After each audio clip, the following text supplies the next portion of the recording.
So I'm going to talk to you about quality control for NeuroPixels data and about manual and automated curation. We're going to go over first all the problems you can have in spike sorting outputs, where they come from, why we care, i.e. how they could affect our analysis and our data, and how we can spot them both manually and with some automated quality methods. And first, I also just want to quickly give an overview of terminology. We're going to call noise units that don't come from neurons, that come from artifacts. Non-somatic spikes don't come from the soma, so they'll be non-somatic units. They're either from the dendrite or the axons. And then we can also have units that have false positive spikes, which means that they'll have spikes that come from several different neurons jumbled into one same unit. And there can also be units with false negative spikes, which means that only a portion of their spikes are actually being detected and are included in that one unit. And in these units that have these false positive or false negative spikes, we will refer to as multi-unit activity, or MUA for short. And other units will refer to as single unit. This is what you want to do analysis on. And colloquially, we'll usually refer to this as good units. And after this first part, we'll then go over a typical workflow of how you can actually go through your data and assess its quality. So first, noise artifacts. So they can come from a wide variety of sources. For instance, just movement. If the mouse is moving and then you get like movement of the probe relative to the brain, you can get these very distinctive noise artifacts, which really are not something you want to include in your analysis. You can also get, for instance, electrical noise if your mouse, while it's licking your metal lick spout that isn't very well grounded, you can get an artifact at that time point. And why do we care? Well, obviously, because then you can have incorrect conclusions. So you could, for instance, think that your region you're recording from is encoding movement. So this is an example unit that is an artifact, and it really correlates with movement onset. Whereas in fact, your region is not encoding movement. What's actually happening is that your noise is correlated with movement. And you can see here the waveform this is a typical noise waveform. We'll go over what that means in just the next slide. And so this is what I just said. You could actually, instead of, you could think that you're actually measuring movement correlates or correlates of reward, for instance, or of some stimuli, but actually you're just measuring noise that's correlated with these variables. And real units have some very distinctive properties. First of all, this is an example neuron. This one is a reconstruction of a CA1 pyramidal neuron, as it happens.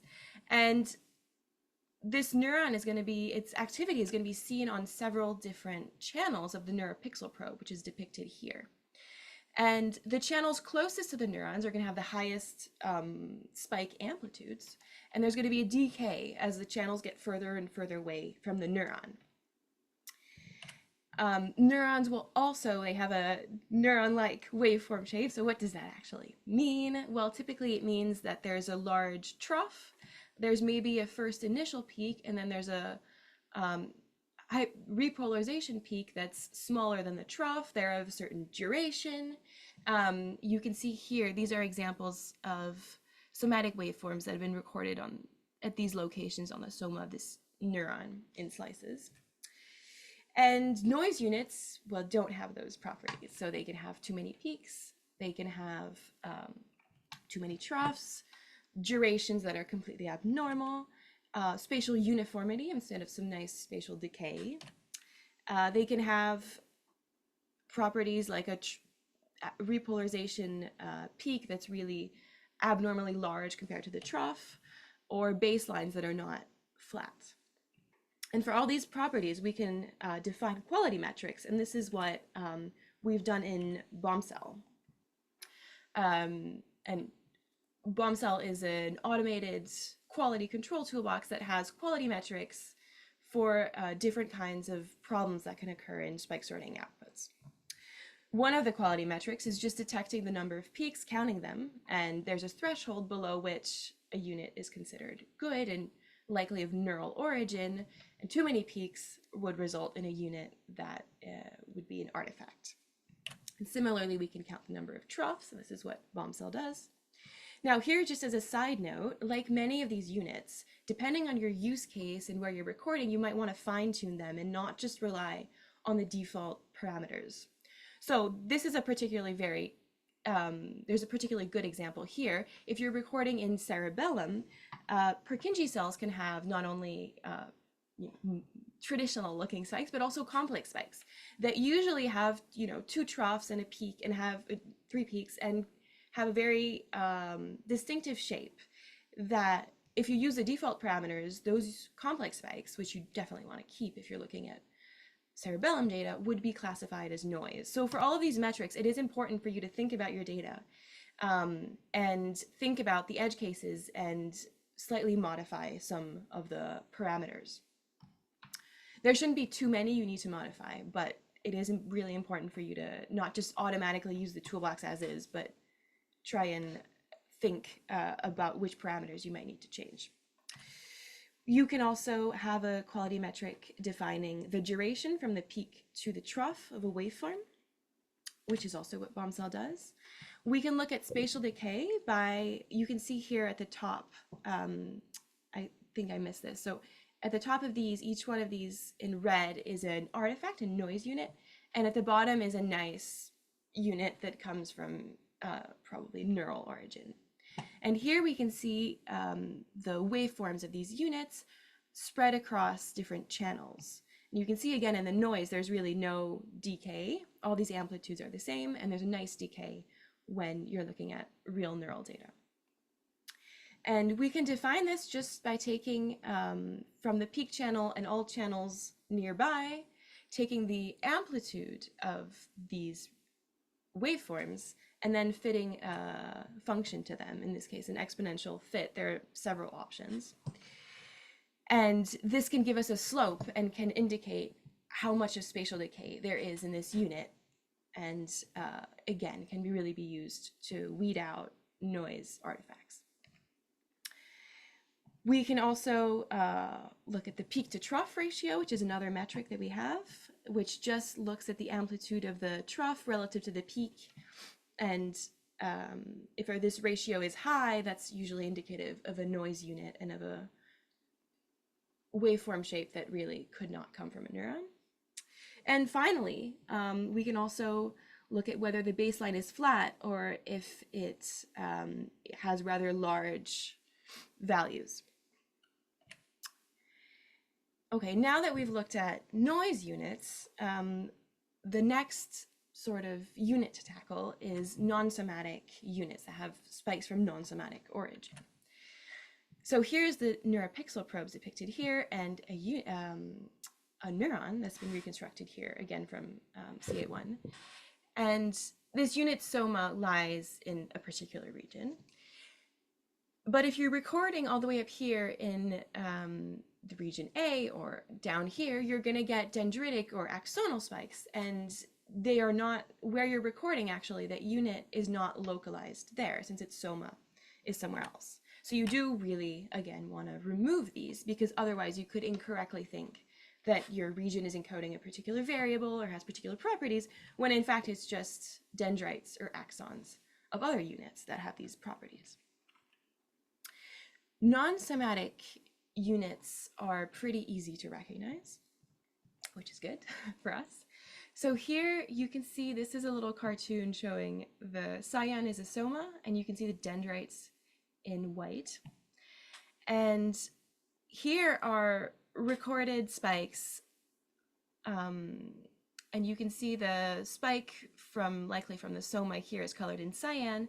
And as this action potential propagates back along the dendrite, you can see that the shape really changes a lot. And you can pay particular attention to this initial peak that really becomes quite pronounced, especially relative to the trough. You can also see similar properties for axons. So here at the top are waveforms that have been recorded from the soma of a neuron, and at the bottom, waveforms recorded from axons, and they have a very particular shape that's quite distinctive.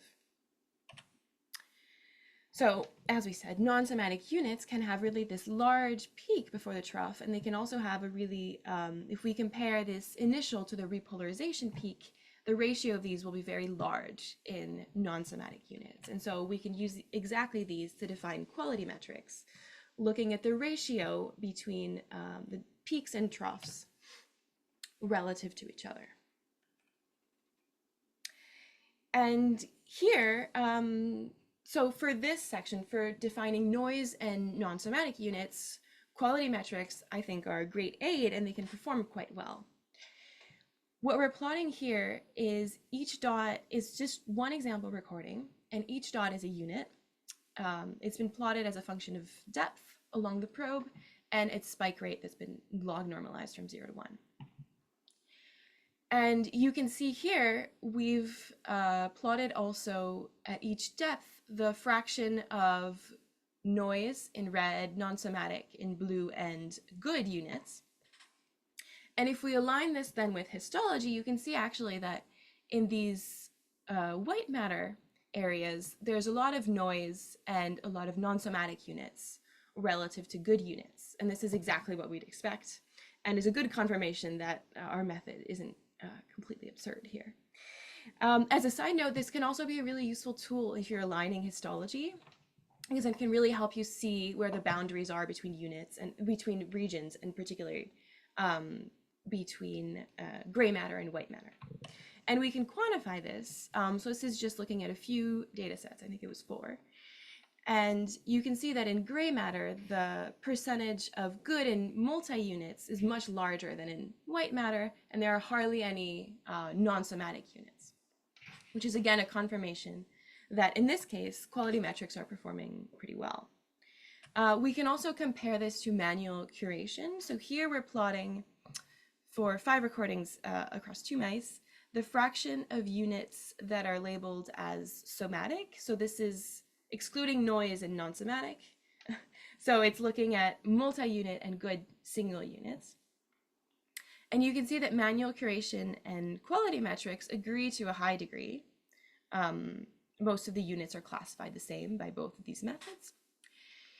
And when they disagree, so for instance, when the manual operator labeled some waveforms as belonging to somatic neurons, if you look at the waveform, so we've overlaid them here, each trace is the waveform of one unit on its peak channel.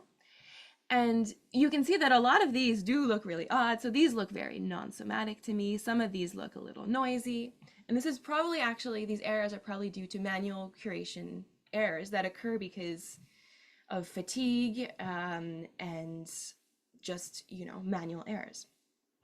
And the ones that Bombcell has labeled as of somatic origin, you can see, and manual curation disagrees, you can see that a lot of them, with some exceptions, do look pretty somatic.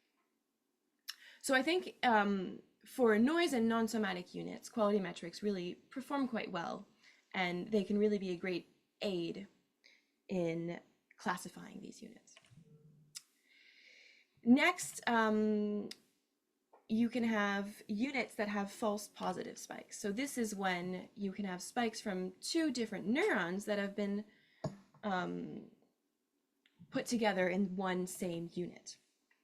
And again, this can cause problems in your analysis. So here we're plotting the increase in firing rate over time, and you could mistakenly think that one unit is encoding, for instance, 2 different events, when in fact it's 2 different units, 2 different neurons, sorry. This is one example from my own data. So here you can see a good unit on the left and its activity aligned to stimulus onset. The stimuli are these gratings of varying orientations, and this is a unit in striatum. And it has a high selectivity. It really cares for that one particular orientation. And that's not the case in this example multi-unit. And If we look at the cumulative fraction of cells as a function of their selectivity index, which it doesn't matter what this index is in particular, all that matters is that 1 is very selective and 0 is not selective. You can see that this bottom curve here, when you only use good units in your analysis, there's really a high selectivity. And that's not the case when you're including also multi-units. So it really can drastically affect your analysis. Now, false positive units occur because neurons have similar waveforms as seen on the recording probes. And they can have particular features that can be indicative and can be a clue that actually there are false positive spikes in the unit that you're looking at. The first is refractory period violations. So if you have more than one neuron jumbled into one same unit, you can have these non-physiological interspike intervals that really could not occur in a neuron. And you can see this if you look at a unit's autocurlogram, and there will be a lot of spikes that really appear closely after other spikes. It's important to note that this is not always sufficient. So when there are refractory period violations, there are definitely false positive spikes. But if there are no refractory period violations, you could still have a lot of false positive spikes. And this can be because units, so here we're plotting, or this cartoon is depicting the amplitude of spikes that come from two different neurons but have been classified in this cartoon in one same unit as a function of time. And you can see that if there's some drift and these units are not present, these neurons, neurons of the spikes are not present in this unit at the same times, then there will be no overlap for which to compute refractory period violations. And so this is something really important to look out for. And finally, you can also have bimodal waveform properties where the waveforms of the spikes are slightly different from one another. And this is usually indicative of some false positive spikes that could come from two different neurons. And we can define some quality metrics for this, but as a limitation, they're only unit-based and not spike-based. So if you're manually curating, in these previous examples, you would probably want to split these spikes into one unit, these spikes into another, and the same over here. And this is not something that currently we can do with any of the quality metrics that we have, although this is currently something we are actively working on. So in a unit, we can look at the fraction of refractory period violations. So at the top here, you can see a multi-unit with a large amount of refractory period violations here below 2 milliseconds. And this horizontal line indicates this unit's mean firing rate. And you can see that there's a large fraction relative to that unit's mean firing rate. And in contrast, here is a beautiful single unit where you can see no refractory period violations at all. To look at bimodal waveform properties, one way to look at this, which is imperfect, is looking at distance metrics, which tell you for the spikes of each unit how far apart they are from nearby units on nearby channels.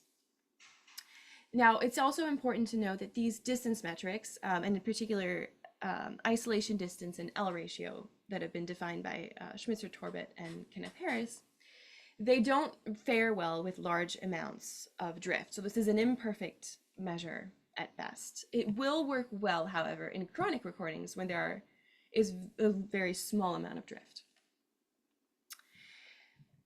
So as we saw, the quality metrics in this case are slightly imperfect, but we can be assisted by the fact that units are much more likely to have false positive spikes if the neurons are being recorded are far away from the probe, and then they'll likely really be similar to other neurons nearby and will be very hard to distinguish from one another. And additionally, if there's a lot of drift of neurons relative to the probe, which means that the waveform can really change shape in particularly and be confused with the waveforms of other nearby units.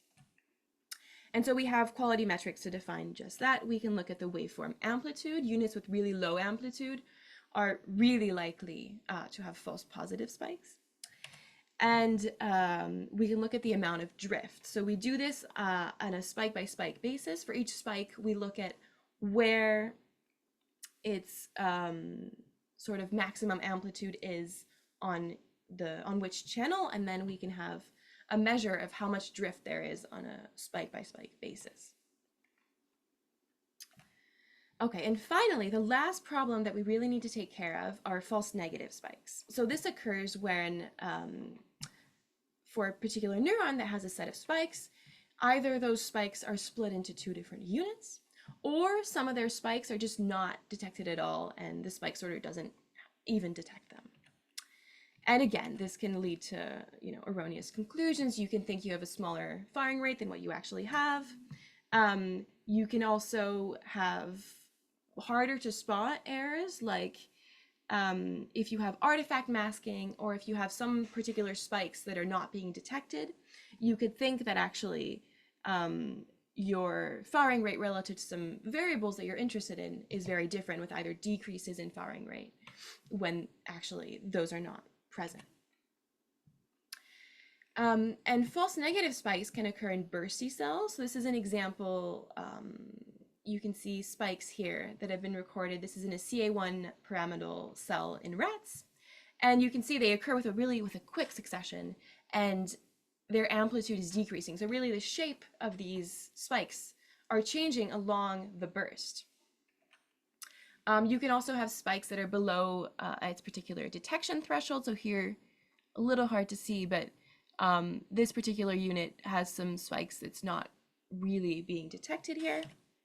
Again, drift can really, when units drift and are no longer detected, they're further away from the probe, for instance, they can have false negative spikes, and we can have problems with artifact masking, where artifacts occur at particular times and are masking a neuron spikes.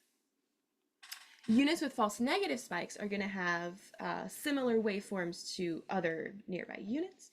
So this is in the case of bursts, non-uniform distributions of spikes, and you can have a lot of drift. And again, we can measure these with some quality metrics, but again, they're only unit-based and not spike-based, which is a large limitation of these quality metrics still today. So again, we can look at distance metrics, even though these are not perfect to look at, particularly at bursty cells. We can look at, assuming a Gaussian distribution of spikes,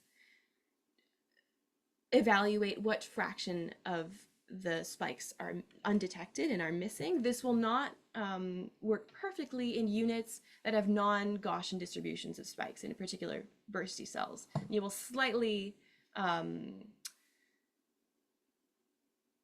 underestimate the amount of spikes missing. And for that, actually, a good proxy is to look just at signal to noise ratio, because units with a very low signal to noise ratio are also going to have very small amount of spikes that are detected. And finally, again, we can look at drift. Yes, and the presence ratio, just determining on which epochs of a recording a unit is present.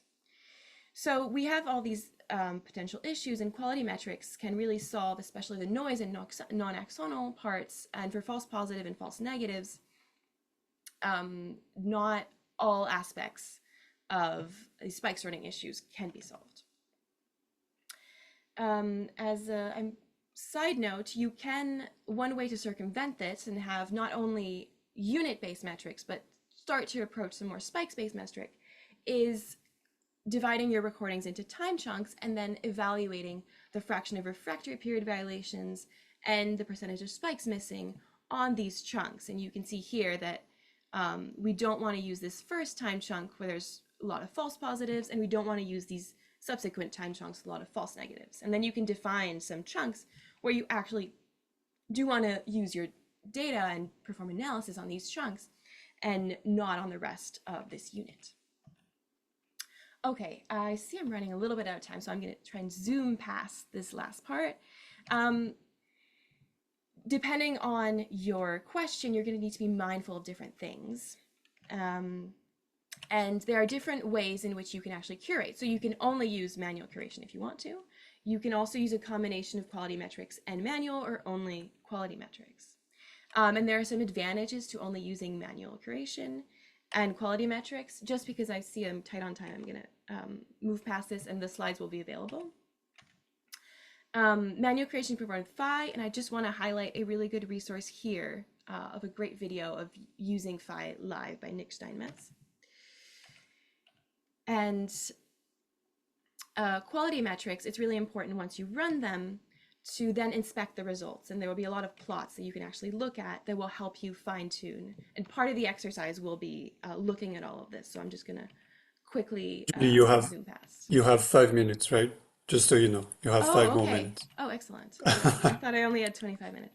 In Yeah, that that's case, I will take a bit more time. Okay, so you can run quality. So there's an example here.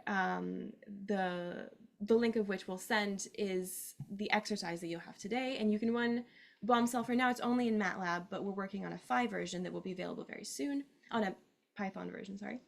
And it's run just with one line, and the algorithm has parameters that you can set for each quality metric that we've described, and then classifies each unit first as noise, and then the rest as non-somatic, or then as MUA and good. And one important thing is Bombcell generates a lot of output plots that can really help you quickly evaluate whether the quality metrics are doing a good job or not. One of those is just an overlay of all of the waveforms of each unit and how they've been classified. And you can see here a lot of noise units that belong to, well, noise units, which is good, and non-somatic that have this very distinctive shape. And here you can, at a quick glance, see that Bombcell seems to be doing a pretty good job with this classification. It will also output distributions for each of the metrics. And so for instance, from the number of peaks, you can see the fraction of units that have this number of peaks. And at the bottom, these bars indicate how units will be classified based on your threshold. So red means noise, any unit above this will be noise. And green is good, orange is MUA, and blue is axonal. And finally, you can also see interactions between, so how many neurons are removed, for instance, by the number of peaks. You can see that actually there are about 10, and you can see if they are removed by similar units or not. We'll go over what this plot is specifically in the exercise. And finally, there's a GUI, which helps you really quickly flip through units and have an idea of how well your quality metrics are performing. And this GUI is in two parts. So here you can see the, for this unit, its waveform, its spatial decay, autocurlogram, its spikes, and all these different metrics, where it is along the probe. And you can also see here where it is in the distribution, which is this black line here. So for instance, you can see that has a number of peaks below the current threshold, and it's really in a sort of standard area of the distribution. And this can really help you fine-tune thresholds and see if one unit, for instance, is noise and it's misclassified. You can see where it lies on these different metrics and see which parameter you might want to fine-tune. Finally, a more quantitative way of doing this is also you can plot for each of your quality metrics. So for instance, here, the isolation distance, you can plot a particular variable of interest. So here we're plotting spatial information, and you can see here that as you approach around like 30, 40 values for isolation distance, this spatial information really saturates. So here might be a good indication of where you might want to set your thresholds. And okay, and so finally, so you can really use only manual curation or only quality metrics. And in fact, I mainly only use quality metrics in my analysis. In this case, you would probably want to set stricter thresholds. But I think the best of both worlds, in many cases, can be to leverage the use of both of these. So you can first run quality metrics to get rid of a lot of noise, non-somatic, multi-unit activity. And then in the subset of units that have been defined as potentially good by Bombcell, you can then inspect this. So it becomes much more tractable because there's far fewer units that you need to look at. And this can be a really good solution. And for this, if you run Bombcell, and then this is Phi, the manual curation GUI. If you open Phi after having run Bombcell, automatically there will be these columns added here in cluster view that correspond to quality metrics for each unit.